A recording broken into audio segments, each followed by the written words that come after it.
వైసీపీకి good bye చెప్పేశారు మాజీ ఎంపీ మైసూరారెడ్డి. జగన్ను అపరిచితుడిగా పోల్చారు. మైసూరా ప్రజాస్వామ్యం అంటే జగన్కు నమ్మకం లేదని ఆరోపించారు.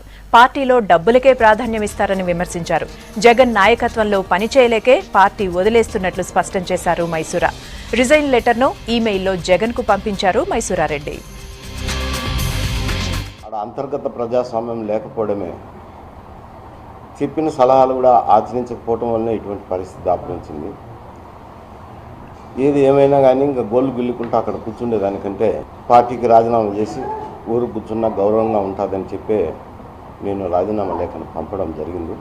నా భవిష్యత్తు గురించి, మా శ్రేయోభిలాషుల భవిష్యత్తు గురించి వారితో ఆలోచన చేసి సరైన సమయంలో సరైన నిర్ణయం తీసుకుంటాను. పార్టీ శ్రేయోభిలాషులతో మాట్లాడి తర్వాత సరైన సమయంలో నిర్ణయం తీసుకుంటాను. పిల్లలు కదా అని ఒక సాఫ్ట్ కార్నర్తో నేను ఆ దినం నిర్ణయం తీసుకోకపోయినా జరిగిన సంఘటనలు, వెంటనే జరిగిన సంఘటనల వల్ల పార్టీలోనే ఉండి పనిచేస్తూ వచ్చాను. అంతేగాని ఏదో నేను చేరాలని ఇంకొక షరతులో ఇంకొక కండిషన్లు పెట్టో చేరలేదు ఎప్పుడు కూడా.